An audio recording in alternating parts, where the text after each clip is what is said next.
Non, il faut prendre l'habitude de dresser des testaments. Et on peut le modifier au fur et à mesure. On a l'impression chez nous, certains Bantous pensent que de son vivant, lorsque tu commences déjà à dresser ton testament, ça veut dire que tu dois déjà mourir. Ah, ok. Tu dois déjà mourir. Non, il y a même un vieil adage anglais qui dit que si j'ai écrit mon testament, ça veut dire pas que j'ai l'intention de mourir. Voilà. Non, il faut écrire le testament. Ça aide. Oui. Non, c'est une pratique. Et ça clarifie beaucoup de choses. Écrire le testament qu'on ait beaucoup ou peu de bien. D'ailleurs, et maintenant, il faut suivre son testament. Vous écrivez, aujourd'hui vous pensez que c'est elle qui est votre successeur, enfin légataire principal, ainsi de suite. Si vous voyez qu'il prend déjà les mauvaises voies, moi je vous parle là de moi. Dès que je te vois déjà faire comme ça, dévier, je rentre chez le notaire, je lui dis non.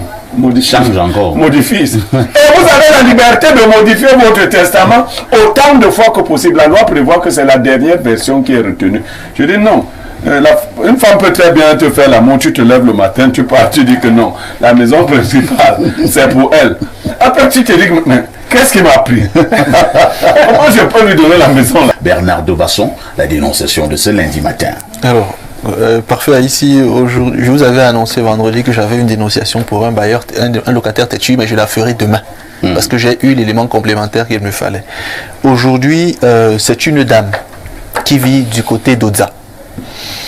Elle est la nièce d'un monsieur qui n'a pas eu d'enfant. Donc, pour faire simple, un monsieur n'a pas eu d'enfant. Il n'avait que sa sœur.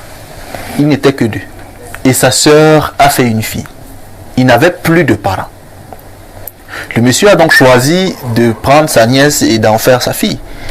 Ils ont vécu ensemble. Et puis, le monsieur est décédé en 1995. Avant qu'il ne décède, la fille avait déjà grandi, elle a mené sa petite vie, elle s'est construite plus ou moins. Elle travaillait à la banque.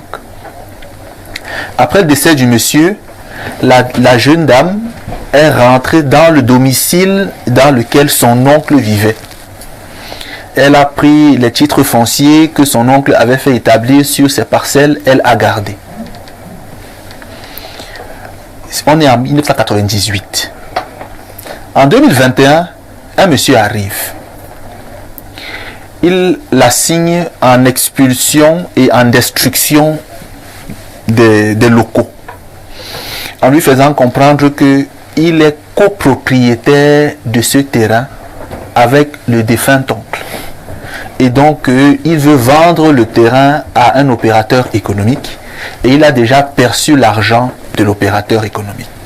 La dame lui demande que vous êtes copropriétaire comment? Quand son avocat donc va en justice pour prendre le dossier, il voit un titre foncier qui a été établi par le monsieur qui vient demander à ce qu'elle dégage.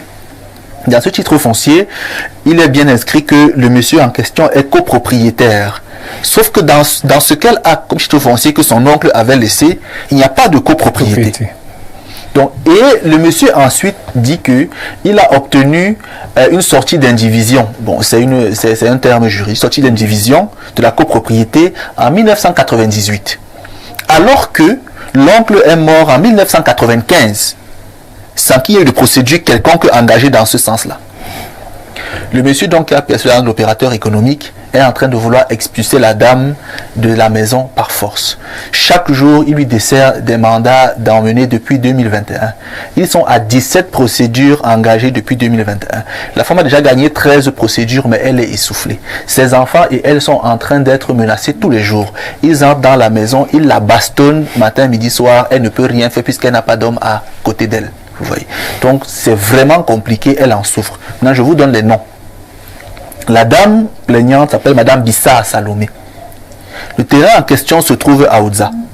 Son oncle décédé s'appelait Monsieur Mbidapol.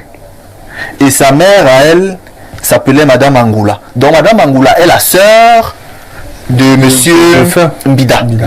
Et elle a eu une seule fille qui est elle. Et donc aujourd'hui, cette femme est à la rue.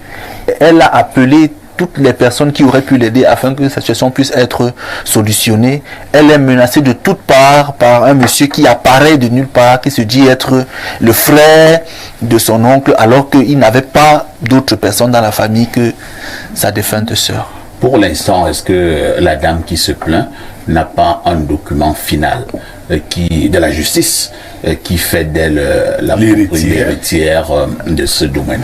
Le jugement d'hérédité, justement, je pense qu'elle ne l'a pas obtenu. Sauf que, pour le moment, elle a quand même des décisions de justice qui lui donnent gain de cause dans la procédure d'expulsion engagée par le monsieur, oui, inconnu. Le monsieur, mais le monsieur était parenté au défunt? La réponse est non.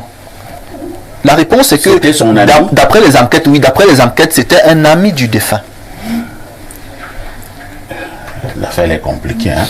Bon, on passe la parole.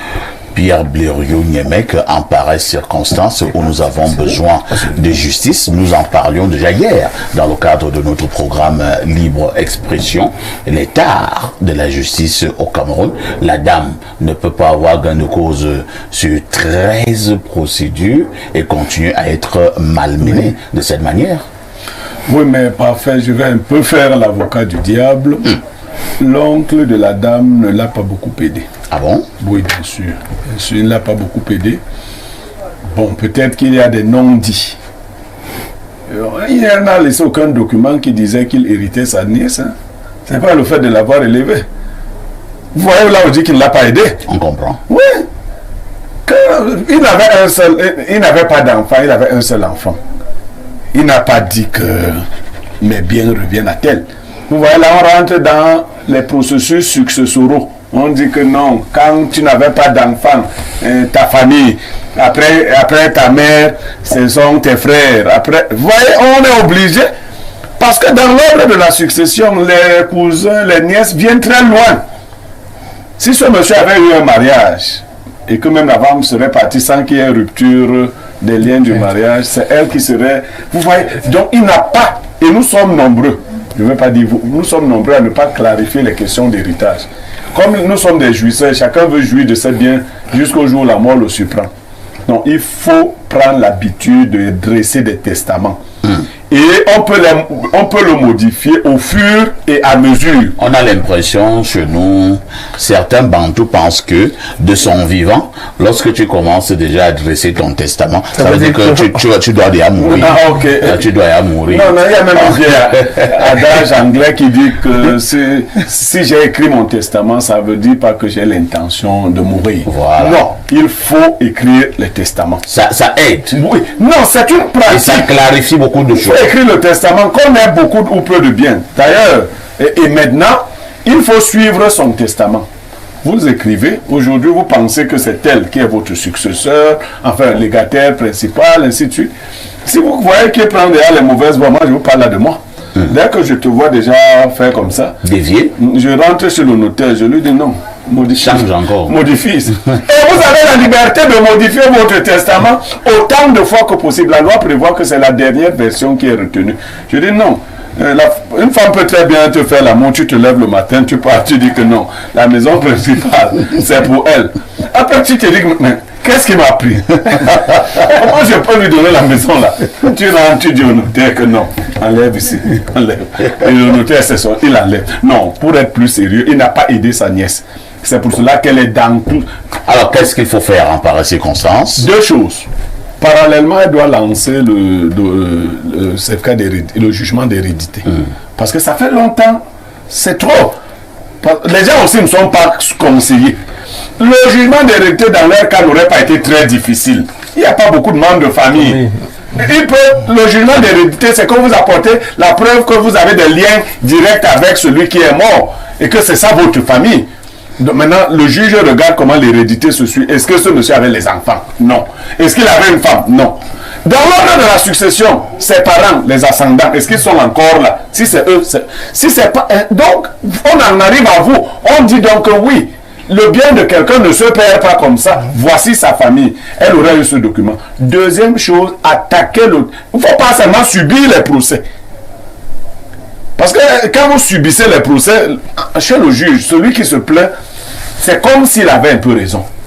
Et vous voyez, gagner 13 fois, c'est vraiment que c'est vous qui avez raison.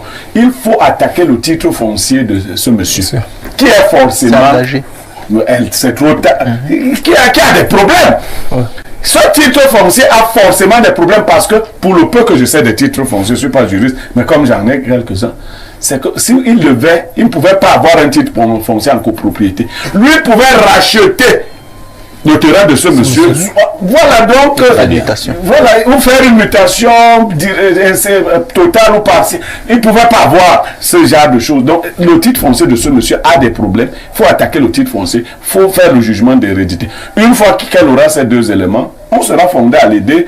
Même si le monsieur là vient souvent, on peut donc dire que maintenant on va voir un tel qui va lui dire que est-ce que tu vois tel document? Ces documents ne t'autorisent plus à venir là.